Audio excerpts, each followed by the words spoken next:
the mayor and the city council, city of Guadalupe, Louisiana, date Wednesday, March 9th, 2022 at 5:35 p.m. City council chambers, 34 City, Guadalupe City Hall.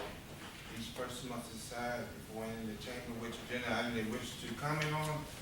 If they're not seated in the chambers when the agenda item is heard, they will be notified by an officer to enter the council chamber to address that agenda item.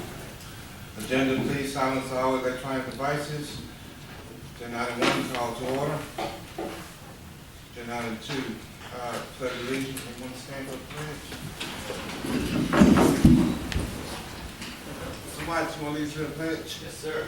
I pledge allegiance to the flag of the United States of America and to the republic for which it stands, one nation, under God, indivisible, with liberty and justice for all.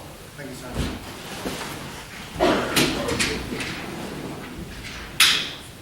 Agenda item 3, roll call. You want to press your present button, please? You got the present button? No, wait a minute. We wait on this part. I missed one meeting, can't find. You got the show. I got the agenda, but I don't have the present Oh, button. She doesn't have her I her have a- interface. Huh? I don't have the present button. That's what you want me to do. Okay, we got it for you. Okay. I just had the agenda on.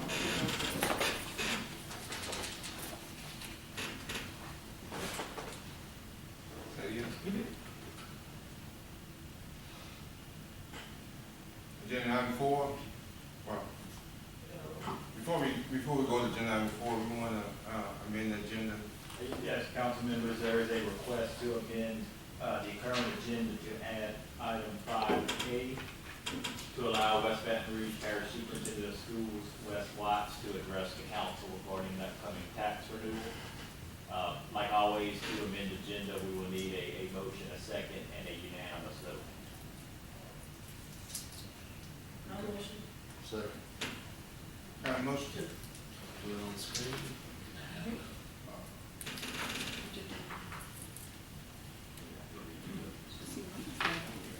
I will read the vote. Okay, have y'all voted?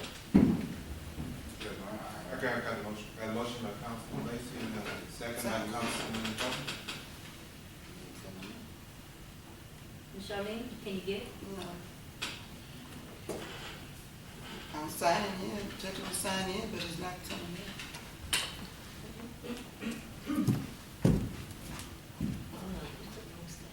I know, there's not on there. I'm missing my computer.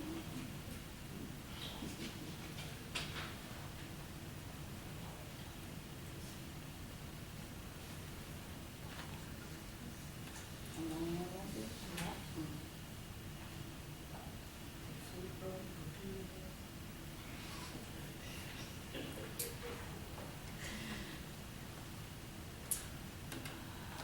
Oh. I'm just that special girl. All right, we'll go with the Okay. verbal. I can take Ms. Charlene verbally and put it up here. We just announced the vote.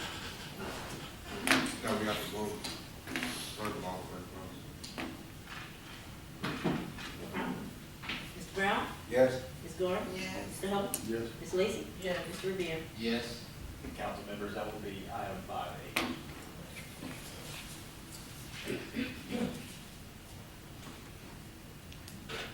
All right, agenda item 4, approval of the minutes of the regular meeting of February 9th, 2022. Motion? Make a motion. I got a motion by Councilman Revere, second by Councilwoman Lacy. Any objections? Hearing none. Agenda item 5, public comments. Comments from the public are allowed in accordance with the Louisiana Revised Statute 42:11, Section 2 through 34, specifically limited to an agenda item to be considered during the meeting. 3 minutes per person and 15 minutes per topic. No one sign up to speak. Agenda item 5A.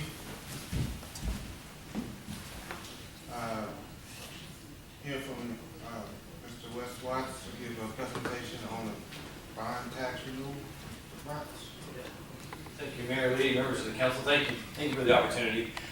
Just wanted to come and share a little bit that we do have a property tax renewal. It is a renewal. It is not a new tax. That will be on the ballot March 26th. We are just trying to get the word out. We don't want anybody to think that we are not being open about this. It is the only item on the election ballot, and so sometimes that can kind of get lost. People kind of forget about it. So we want to make sure everybody knows this is a 15 mil property tax renewal. This property tax was one of the initial funding mechanisms for the school board. It was first passed in 1964, and so it's been in place for a long time. It represents about 20% of our budget, which is significant. And so we just wanted everybody to know that we do have this coming up.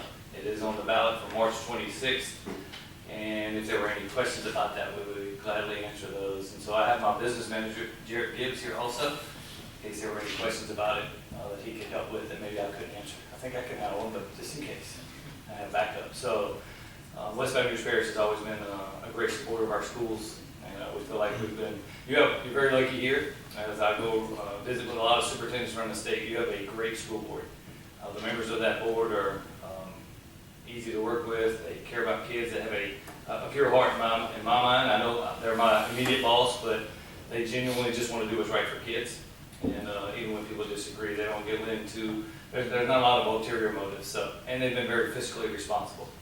So our system is in pretty good shape. So just wanted to mention that. I'll try to get the word out as much as we can and answer any questions if anybody have one. If there is going to be an increase for teachers' pay raise?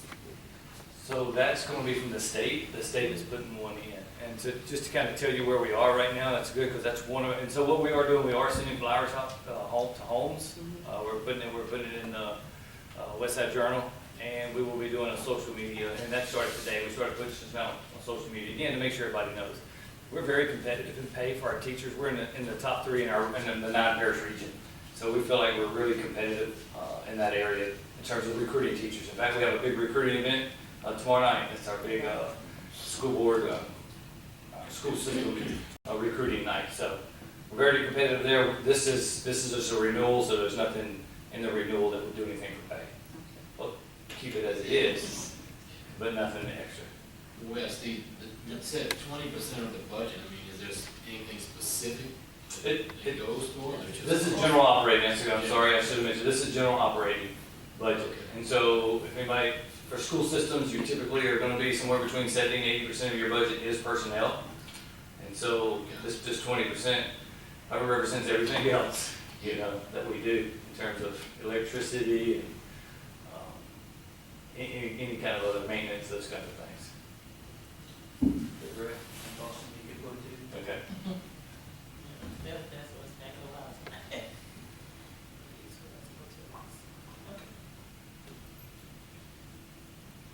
Any other questions? Appreciate it. No, thank y'all. We appreciate your support. Thanks for giving me the opportunity. All right, thank you, sir. Agenda item 6, presentation by Western and Southern Life Insurance Company, Tanya Lewis.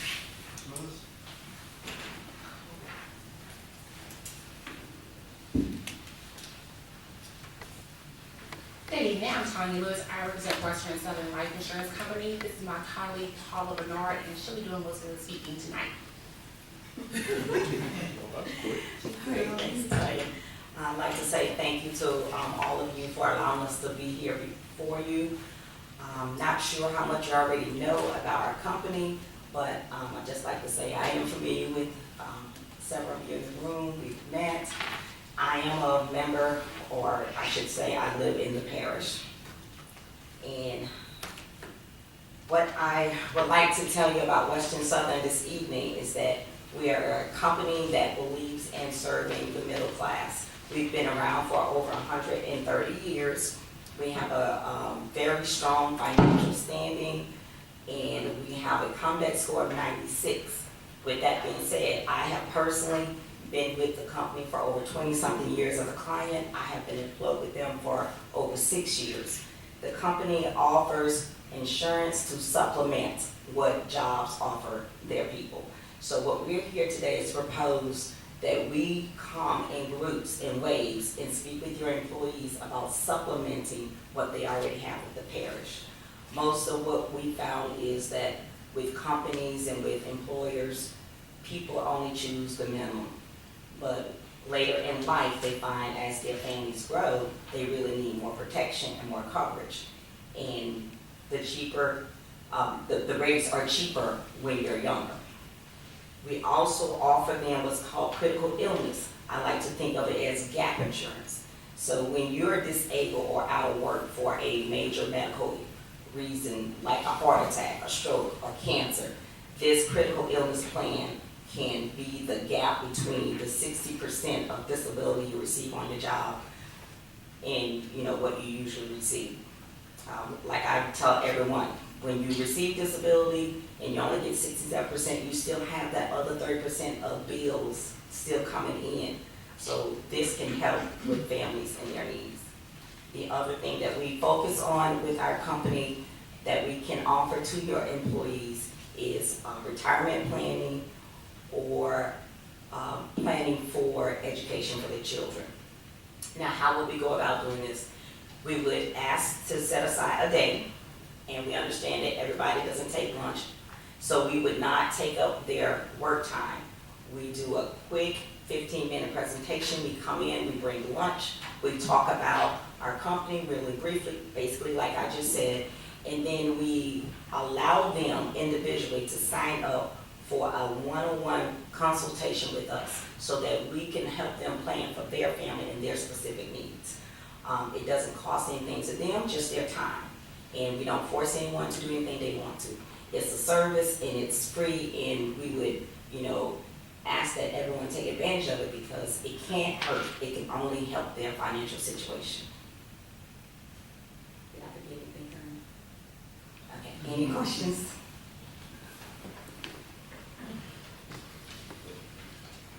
So these are the board members as well, employees?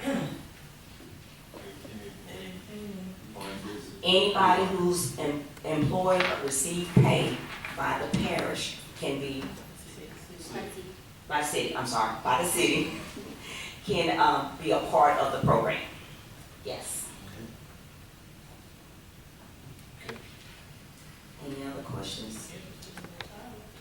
Okay. But you do know you have a good employee here. Thank you, Gary. I know. Okay, She's well, good at what she does.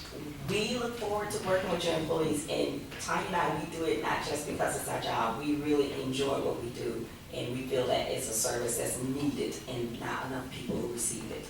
Okay, thank you. All right, thank you. Thank you.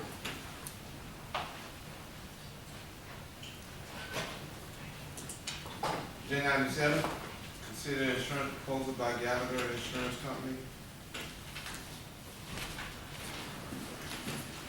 All right, good evening.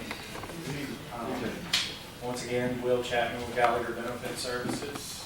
I'm the broker for the city for the core benefits with United Healthcare and some of the benefits we have with Blue Cross. It's Kelly Elliott, I was account manager, handing out these fund spreadsheets we talked about quite a few times. But what we're wanting to talk about is, I know we went over the United Healthcare renewal prior. Now we also have the Blue Cross proposal, the hard numbers that will show what Blue Cross is offering. And it's about where we discussed where we thought it would be. Some plans see a pretty good decrease by going to Blue Cross. Some are pretty even compared to United Healthcare, and we do have a wrinkle to talk about on that base plan. Kind of help you look at that and make a decision. Once again, when you look at this on the first page, you'll see the top, we have the base plan. So this is the plan that the city bases its contribution off of for their employees and for their dependents. This is the one that's right in the middle. So it's got really the difference in these plans, one has $1,000 deductible for the buy-up plan, the base plan's a $1,500, and then the buy-down plan is a $2,000 deductible. So the hard part here is matching Blue Cross to what you have with United which can be a little bit tricky. Because you have 3 plans with United Healthcare that are nationwide networks. So that's kind of key when you look at this. The insurance companies in a lot of cases will get prices down by limiting the network of providers you can go to, the physicians and hospitals. So when you look at this first page, we can match up pretty close to the United Healthcare. And this is nationwide plans with United Healthcare and Blue Cross here. And you can see as we kind of go through it, you can see the copay differences at the top for doctors and specialists. Blue Cross is a little bit higher. You come down, urgent care copays, $5 higher. Your prescriptions are pretty comparable as you look through those. And then we have the same deductible at $1,500. Now the difference on this plan with Blue Cross is a family has a $4,500 deductible versus a $3,000 that you see there with United Healthcare. Everything else is pretty similar. Out of pocket's a little bit higher with Blue Cross. And like I said, it's hard to match the benefits exactly. This is the closest comparable Blue Cross has to the United Healthcare plan. But when you come down and look at the price difference, United Healthcare's final renewal offer here is roughly a 1% reduction over last year's rates, where Blue Cross would be about a 7% reduction over last year's rates. So no matter which way we go here, the rates are dropping slightly over what we currently have. Any questions on this first page, this first plan? We're just going to make it more complicated as we go through here. Start. Page 2 is the buyout plan. And you'll see down here on each of these, it shows how many employees are in each plan and if they have dependents with them. And that's where these prices down there come from. This is the one that the employees pay a little bit more to have a $1,000 deductible instead of a $1,500. The Blue Cross plan that matches it there, that is a nationwide PPO plan, this one's actually a little bit richer in that same $1,000 deductible, the out-of-pocket's less at $3,250 for an employee only. And you can see those rates at the bottom, it's roughly a 3% reduction over last year. Then what we also put there, and we show quite a bit, is statewide network. Blue Cross has a very popular statewide network. So it's a big network inside of Louisiana. You step outside of Louisiana and you're out of network unless it's an emergency. If it's an emergency, it's covered just like it was here in the state. And you can see the reason we show it is because it's about another 2% reduction in cost. And the benefit of this one is it adds an emergency room copay of $350 instead of having to meet your deductible for those services. The negative, it's got a little bit higher out of pocket at $4,750, where your current one's at $4,000. So it's an option. With Blue Cross, and this is where I was saying it's going to be a little more complicated, we can do 2 nationwide networks or a nationwide and a statewide network. We cannot do 3 plans that have the big network like that.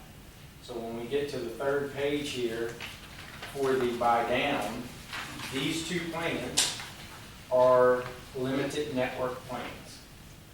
In that you'll see option 1, Lady of the Lake, Women's Hospital, and the Baton Rouge Clinic, and it also has Surgical Specialty Center, are considered the anchor facilities for that network. And that's really, there's very few outside of that are considered in network. So it's really, so the people in this plan with United Healthcare right now have a nationwide network. With Blue Cross, to get to a third plan, we have to skinny that network down, and that's just their rules. If we had over 50 enrolled, then you can do 3 big nationwide networks, different plans. But since we have less than 50 enrolled, we have to skinny it down to a smaller network. Now these plans are richer than your current United Healthcare buy-down plan, in that your buy-down is a $2,000 deductible and a $6,000 out of pocket, where these Blue Cross plans are $1,000 deductible and $3,000 for a family and $4,750 out of pocket. So as long as these employees are good with staying in that smaller network, then they would they would have better benefits than they currently have. And you can see it does come with emergency room copays on both of those. And they are less than what we're currently have with United Healthcare rate-wise. The other thing is just to complicate it a little more, you can actually do both these plans. You can have both limited network plans plus 2 nationwide network plans. Now, option 2, you'll see at the top it references the network is the Baton Rouge Clinic, Baton Rouge General, and Ochsner facilities. So like I said, to kind of, if Blue Cross is the way we're wanting to go to ease that burden of not having 3 big nationwide networks, you could offer 2 nationwide networks as well as both of these limited network plans and let the employees choose which is more important to them. You know, is an Ochsner facility more important than Women's Hospital or Our Lady of the Lake? You know, and those are the kind of things that open enrollment, we sit down and have discussions with them to make sure they understand what's being offered. But the overall theme here is Blue Cross is less expensive than the United Healthcare renewal, but Blue Cross does come with a few wrinkles. Any questions? Anything I didn't say, Kevin? And it is an April renewal, so we're there. We're bumping up against that date. You know, we have a little bit of time here, but need to finalize it for April. Okay, so for the base plan, that seems like where most of the employees are tied into the base plan. I see the Blue Cross, as you said, with the copay. Are they both afforded the same type of doctors, like? Yeah, so they would both be nationwide networks. There's always going to be 1 or 2. There's going to be some differences there. Typically, though, United Healthcare and Blue Cross here in Louisiana have very large networks. So it's very rare that you're going to find here locally that they have to change a doctor. Where we see more issues coming in is anytime you change insurance companies, it's on the prescription side, where I've been taking this brand name drug with United Healthcare, now go to Blue Cross. You might have to go through step therapy again, where you start at the generic, work your way back to the brand. There's some different wrinkles that can occur. Now, we do see that less with Blue Cross than some of the other carriers. But as far as a network state, it's going to be very comparable. I never say it's exact just because you know, it can happen where somebody's seeing a specialist in New Orleans that might not be in one of the networks or another, but it's generally very close. I'm not Teresita, on the spot, and maybe it's something I should have asked you, before. I mean, what's the consensus of the employees? I mean, do you hear they're satisfied overall? I mean, I know you're gonna have some people that are gonna.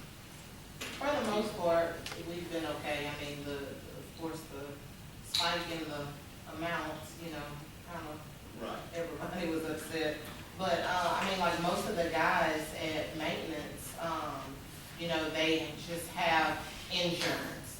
They're not worried about kind of what plan they have or until something happens,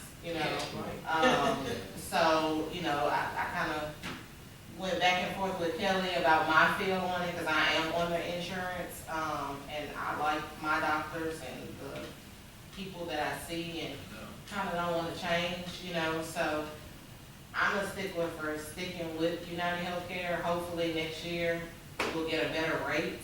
But I think last time we talked about moving the life insurance from Blue Cross to United Healthcare, but I think the mayor and I kind of talked about it, leaving the life insurance where it is in case next year we get a big decrease and, they'll still consider us because of, us having something with them already.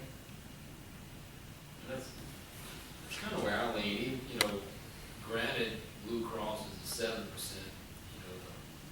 on page 1, but United Healthcare did come with a 1% decrease, so it's not Horrible.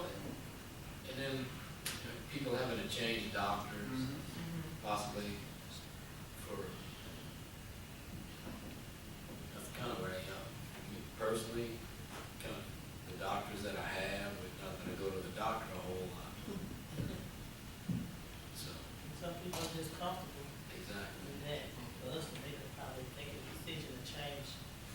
I mean, it's I did send a memo to the they should be supervisors. responsible. I did send a memo to the supervisors, letting them, you know, the employees know that it's kind of a vote tonight and they had a voice to come, but Yeah, So maybe that means that they fine with where they are. Will and Kelly, I appreciate everything y'all done, it's a lot of homework. That's all I have to do. Anybody got any other questions? Okay. Thank you, Will.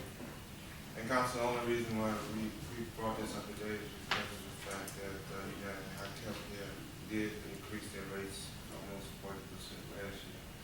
And not to even go down more than what they increased from last year was my concern. But, the decision is up to the council to decide. We didn't have any employees who came forward, and as you can see, nobody's in the ordinance to object to sticking with the United Healthcare. So I'm assuming they're still satisfied with United Healthcare.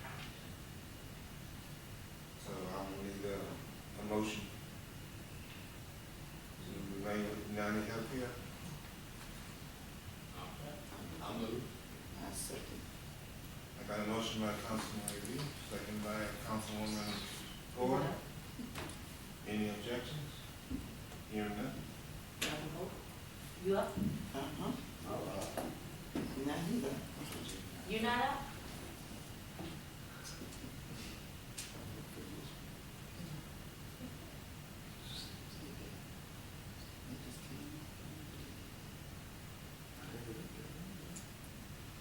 Nobody, who's not up? Good. Wait. Just pick this up. Hold on.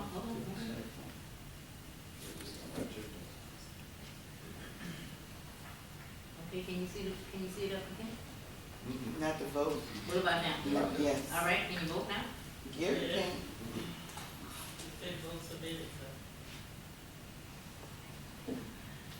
All right, so do I have to call them out since I'm here for? Okay, Mr. Brown, Yes. Ms. Gordon, Yes. Mr. Hubble, Yes. Ms. Lacy, Yes. Mr. Revere. Yes, Motion Motion passes. passes. Thank you. Thank you. thank you. Thank you, Will. Agenda item 8. Consider authorizing the mayor to execute donations to the city of Port Allen for the right-of-ways and servitudes required to facilitate infrastructure maintenance for the Kingfisher subdivision. That's not here. I'll take it there. Council, we were presented with an active donation from F&A Investments.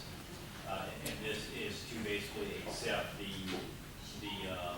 certain tracks that will have utilities that have been installed by F&A Investments within them, so that the city will become the owner of those tracts of land and can basically provide the utilities in the future. But because it's active donation, the council needs to give the mayor approval to go ahead and accept that property. So we're asking for acceptance with the condition that we do need to clarify one aspect of it with F&A Investments. So we request approval to authorize the mayor to sign upon satisfactory resolution of the one point that needs clarification. What point is that?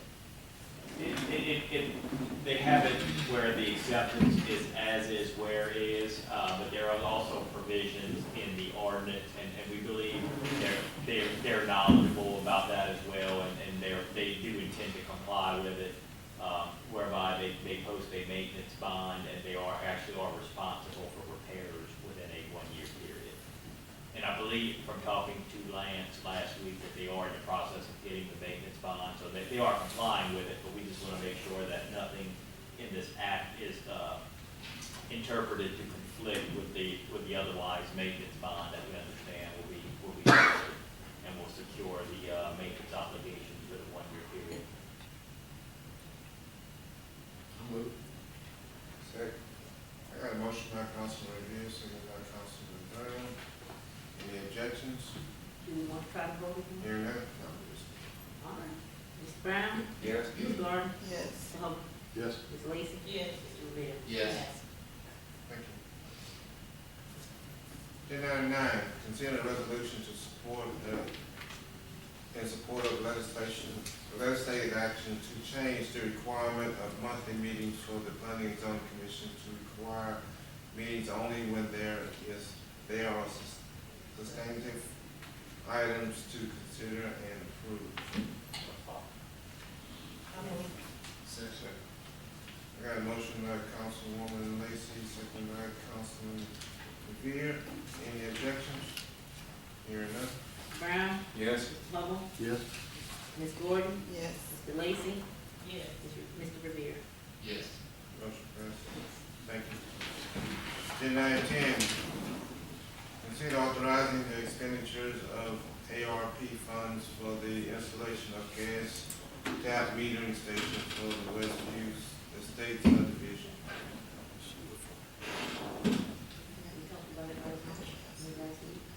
Joe's not here, but council, what this is, this subdivision is being, Tony, you know about? I'm not familiar Well, with it, yes. currently, this subdivision, the new subdivision, 200 acres on 4th Street, we require the contractors to put in gas lines to each one of the residents in that particular subdivision, but we have to get the gas to the subdivision.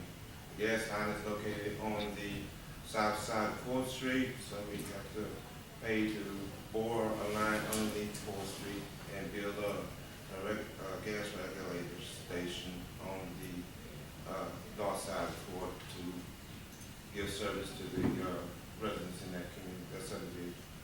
And that's what this cost would be, and it's roughly about $65,000. And the plans are to use ARP funds for that project.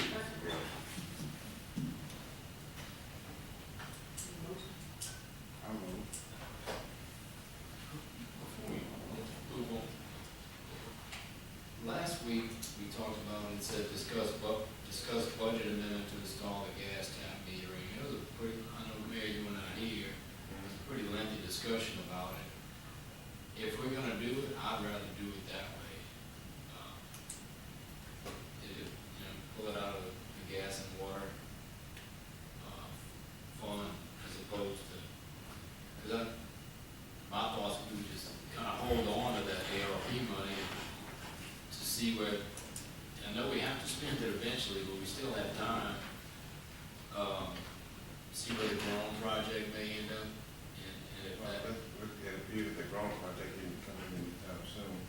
The other thing is that there is enough funds in the ARP. You got 855,000 this year. We'll have another 850-some thousand coming next year. We're only talking about $65,000. And this project needs to go ahead. If you prolong it any further, you'll be putting that project, because then you have to come back with a budget amendment to do what you're talking about, because it's not in this year's budget. Who is this Westview, is that the one further behind? Close Street. Close Street. Well, I I'm know glad we, that you did clear, gave us some numbers, some figures, because I don't think we do that. That's the amount that they are. I know we didn't have that last week, so, yeah, 65,000 won't be nothing compared to that. Yeah, I have to go in the budget to do it, so Yeah. I move, nothing else to be said. my feeling is when we did this set up and recognize the ARP money that we received, we said that we would put it in a dedicated account, which is what it's in, and that we were gonna use it either for sewer treatment, a new sewer treatment plant, or a tie-in to Grove, whichever happens. And, once you start getting, and we've got 4 items here that we're going into that fund for, once you start opening up the cookie jar, it gets empty. So, this needs to be done. I'm in total agreement with it. I just don't think it ought to be taken out of there. That's my personal feeling. All right, any other questions? This one? Okay, I got a motion by Councilman Brown. This, Mr. Brown, your motion is for it to come out of the Yeah, ARP people. fund. Need a second, that's my God. And that's what I'm just looking at, that we're gonna get back, we're gonna get the money, we're gonna recoup the money, basically, more than what we put out. By providing the utilities. Right. These are the 7 games. So. Oh, yeah, second. I got a motion by Councilman Brown, second by Councilman Lacy. Any objections? Hearing none? Mr. Brown? Yes. Ms. Gordon? Yes. Mr. Hubble? No. Ms. Lacy? Yes. Mr. Revere? No. Motion passes. Thank you. Agenda item 11, consider authorizing the expenditures of the ARP funds for the installation of sewer infrastructure for the Collin Park bathroom project. And council, what this is to, in order for to have the functions of this facility, we have to connect it to our main sewer lines, and we don't have an available sewer line currently other than on 14th Street. And that is to build a line from 14th to the proposed, I guess, Water Street project of the Con Street Park, to also connect with the future sites of developments of some residential homes between 10th and 12th Street. So this is an infrastructure project for sewer. Mayor, why the sewage line wouldn't put down before we built the bathroom? Ma'am? Why the sewage line wouldn't put down before they built the bathroom? Well, the sewer line is down, but But it's it not was easy, connected. it's closer to, if you put a line along Florida Street, it's closer to connect connect the line from the existing bathroom to 14th Street. So it's a shorter distance.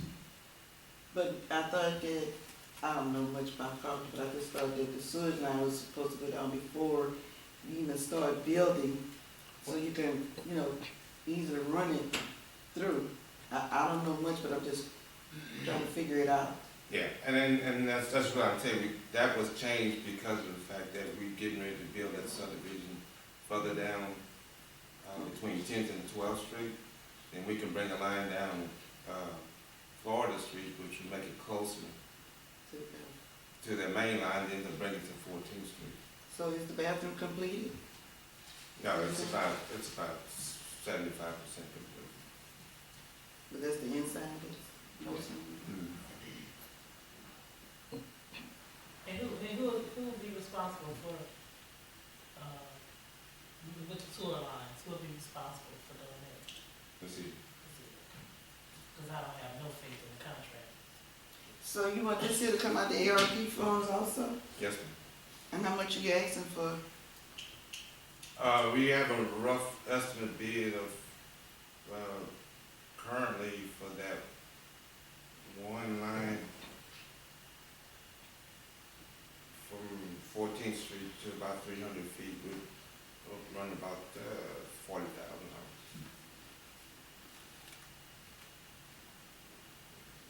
See, I'm not comfortable about okaying this, going in these ARP, until we have some definitive numbers.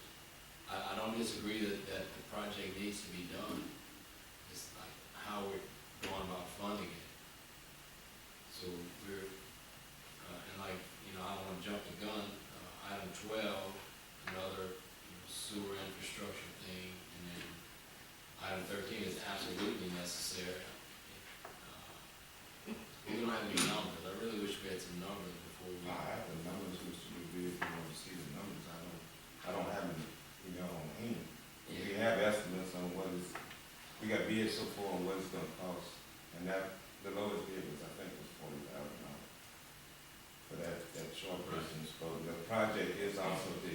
that line further to include the development of those residents, between 10th and 12th Street of the future site of Florida.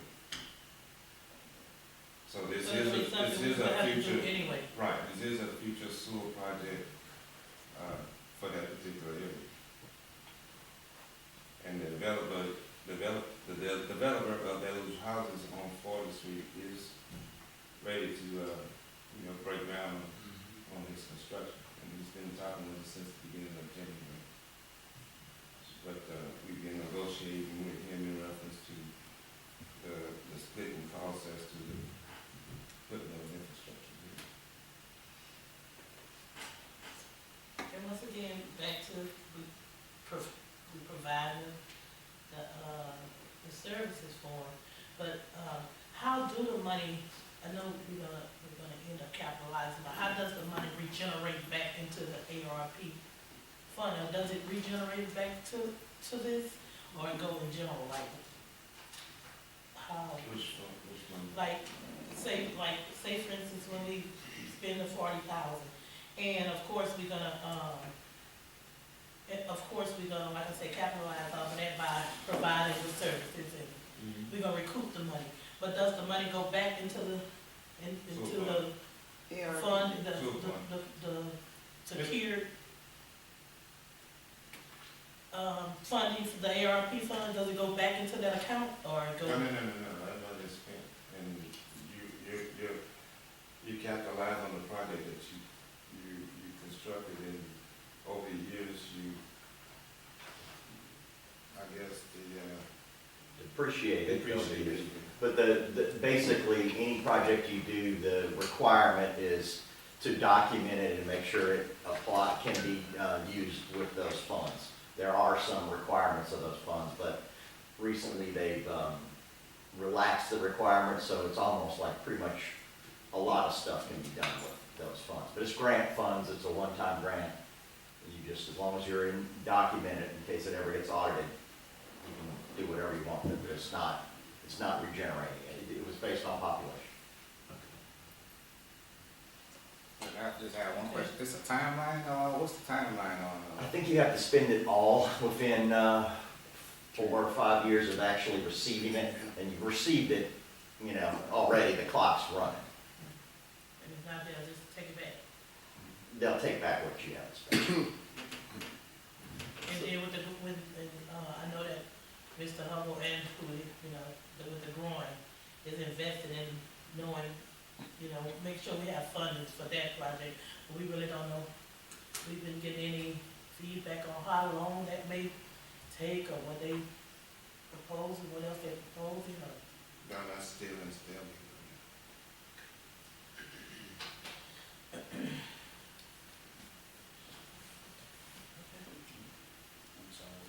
So we on the timeline for the ARP fund, and we haven't made no plans yet for the new sewage plant.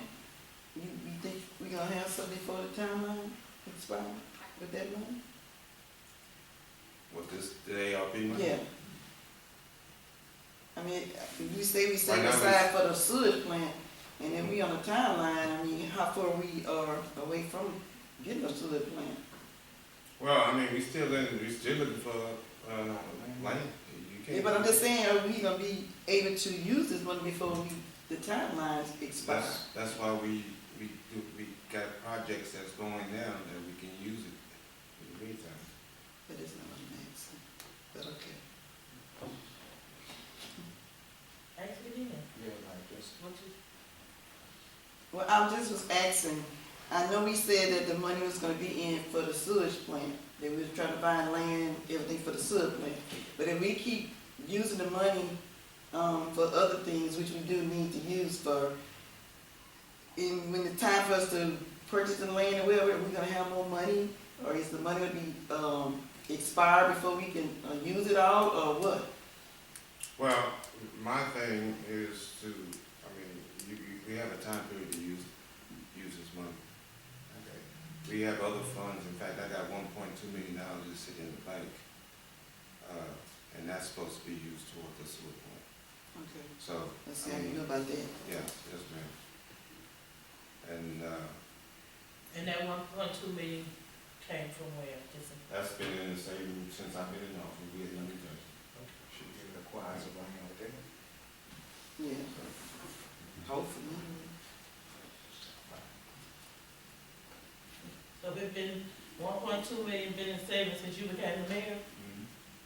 Well, it seemed like a lot of the mayors before you didn't want to move the city either. I move, there's no other questions from our peers or comments. I got a motion by Councilman Brown. Second. For the 40,000 and use For the the 40,000? I second. I got a motion by Councilman Brown, second by Councilman Lacy. Any objections? Hearing none? Mr. Brown? Yes. Ms. Gordon? Yes. Mr. Hope? No, Ms. Lacy? Yes. Mr. Revere? No. Motion passes. Agenda item 12, consider authorizing the expenditures of ARP funding for installation of the sewer infrastructure for the Centennial Park bathroom project. And council, this is the same thing. We have to have a sewer system to connect this restroom.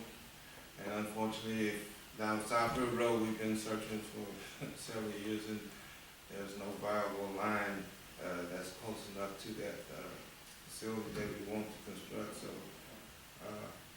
Maybe we don't need to build one then. that's it's needed. And we want to use that funding for that particular project. Do we have some numbers on that? Approximate? I have approximate, no, I don't have any.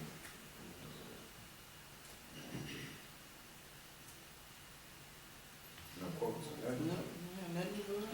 Well, the quotes are has been requested by 2 engineers, and I'm still waiting on the return from them. We got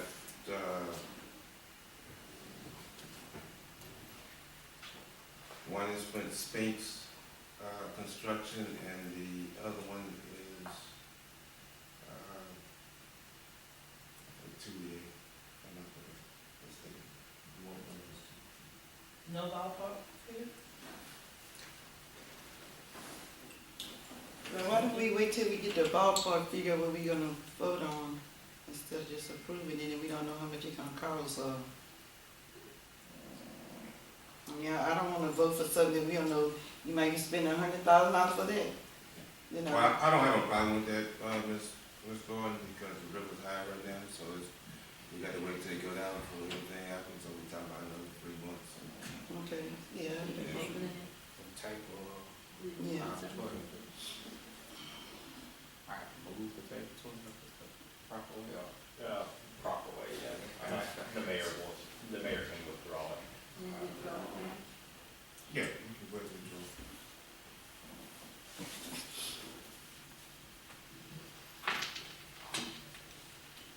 Okay, agenda item 13, consider authorizing the expenditure of the ARP funds for the installation of emergency backup electrical generators for the sewer treatment plant and the Avenue D and Railroad sewer lift stations. Council, what this is, for several years, we've been through hurricanes and other events, and each year we have to spend in excess of $25,000 to rent a portable generator, just in case the sewer plant loses power. And I think at this particular time, with these funds being available, we can use this to have permanent generators set for that facility, and then if we do build a new facility, those generators can be removed from that. Well, like, I think that's gonna be a lift station anyway. Yeah, the 2 lift stations will definitely, obviously, always have it, and the generator might just be used for something else on that site to get it to another site. So Right. you're gonna need those anyway, regardless of what the ultimate plant is. Should be. What's the numbers on it, just correct? The 2 ones at the pump stations are smaller. I'm gonna take I'm not an electrical electrical engineer, but I'm gonna take a guess, you're probably talking about $350,000 by the time you get all the automatic transfer switches and everything. But again, the two pump stations, you're gonna need them anyway, regardless, and the other one, you'll still need it as well. And actually, if you don't need it for some reason, which I can't imagine, you can relocate generators, we do that all the time. Tony, your estimate, 350, I mean, that's, you being conservative, or you think you're going high end, which could come in, you know?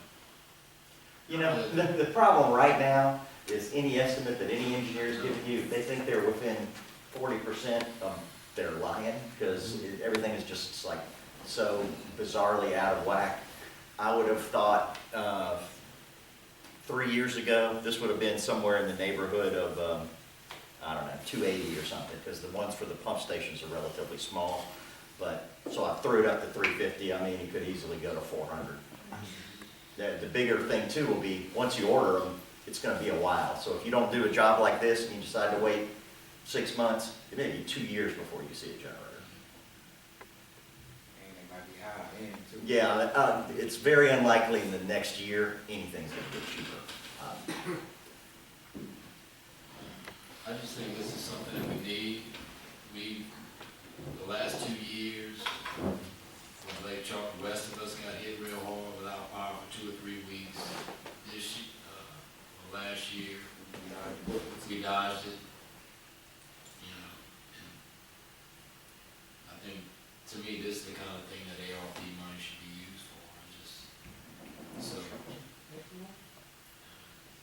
if there's no other discussion, I'll move. Second. Put that They don't have figures. dollar. Well, we can't put dollars on. I mean, you're still gonna have to approve it anyway, so, You'll Yeah. that they could go forward with I it. mean,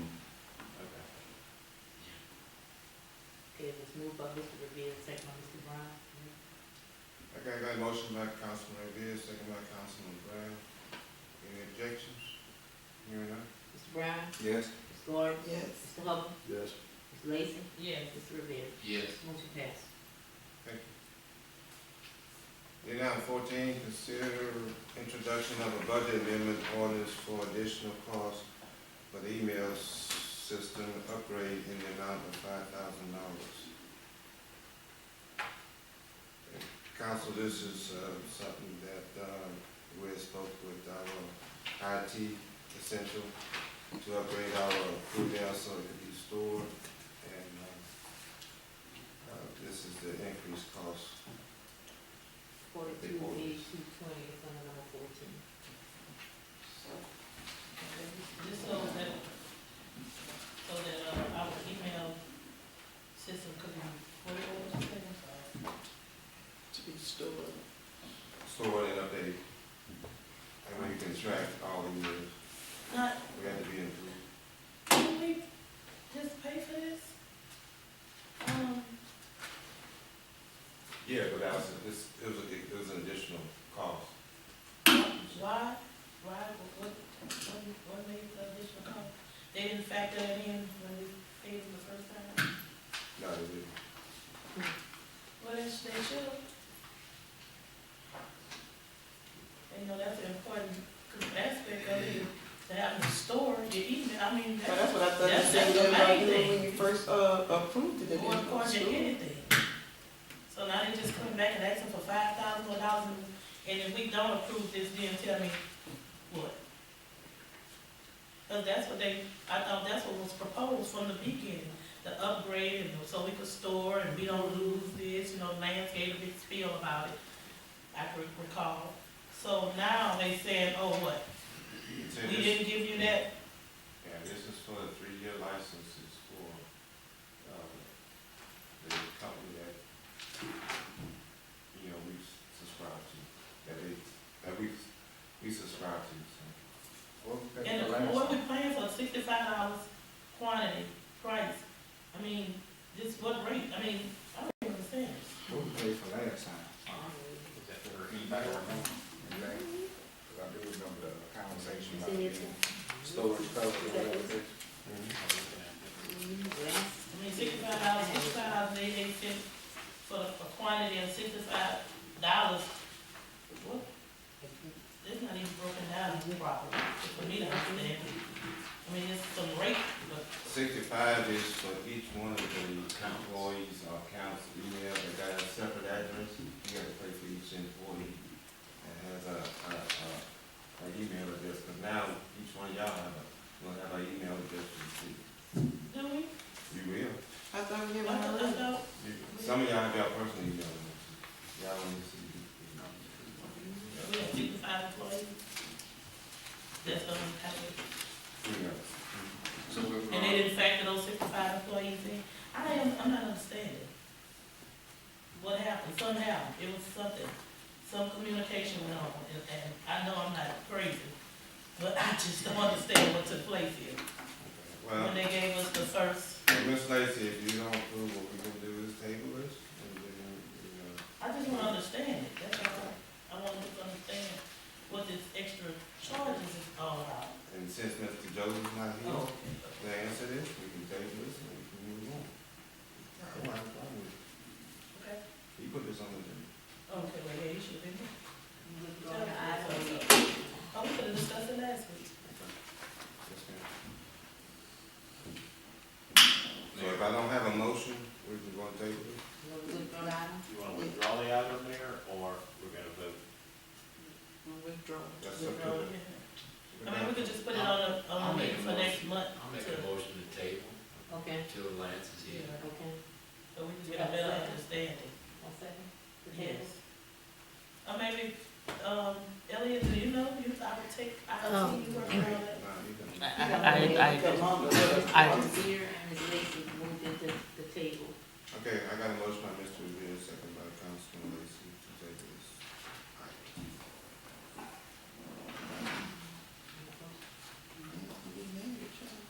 Any vote? Roll call. Mr. Brown? Yes. Ms. Gordon? Yes. Mr. Hubble? Yes. Ms. Lacy? Yes. Mr. Revere? Yes. The motion passes. Thank you. Agenda item 15, consider introduction of a budget amendment ordinance for additional costs for the council chambers audio, video improvements in the amount of $5,000.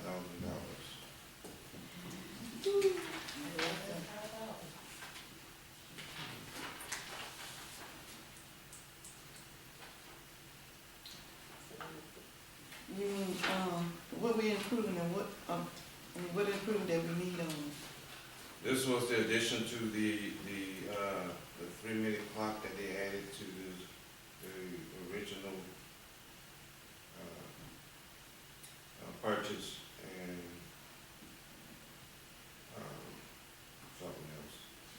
3-minute clock for the people that have to talk. Mm. We could do it by hand. We It's already. We got enough. we can put a time clock up here. I don't think we need $5,000 to have a time clock. I don't know, man, about that, maybe Nancy has to explain that a little bit more. That wasn't factored in with the first cost with the 25,000 that we. Well, y'all didn't discuss it in the last meeting? No, No. that was addition or expense that they Discussed added. it at the committee meeting. Oh, okay. Y'all want to table it? TC train. Y'all want to table it? Yeah. We will move to Yes. table it. Mr. Gordon moved to table it. Y'all got a second? I second. Mr. Brown? I got a motion by Councilman Gordon, second by Councilman Brown to table this agenda item. But this is Any different. objections? Mr. Brown? Yes. Ms. Gordon? Yes. Mr. Hubble? Yes. Ms. Lacy? Yes. Mr. Revere? Yes. Motion passes. Agenda item 16, condemnation. No, this time, Mayor. Agenda item 17, alcohol beverage permit. No? Agenda item 18, announcements to Raising Cane's to have their grand opening. The other item is Port Allen High School will be playing their state basketball championship in Lake Charles against Rayville tomorrow night at 7:30. And, Good. Yes. Mayor, yes, ma'am. why wasn't the council member invited to Raising Cane grand opening? I don't know. Yeah, that's Raising Cane. Were you invited? Yes, ma'am. Well, why you didn't ask about us? We won. Once again. I mean, you don't consider us, like, I would like my council member involved to, you know, be able to come. I mean, just because they invite you, you can say, well, what about my council members? I mean, people always include us in everything that you get invited to. I mean, since it's the sitting in there, I think Mr. Hubbard was there. Mr. yeah, but he was Hubbard, on behind of the council though, he was on for his I job. wasn't there for the council, I was there for the company I worked for. First of all, council, I was invited, that's all I know. So if, Just like they sent you That's their something you- email, you should have sent an email, I'd like for my council member to be there. well, I'm not gonna sit here and argue with you. Well, we're not arguing, we're talking, I mean, Anything I'm else? just asking the question and why not? I mean, we all supposed to be here working together and, I mean, I know they invited you, but you can consider us sometime. Okay. Once again, agenda item 19, adjourned. I move. Second.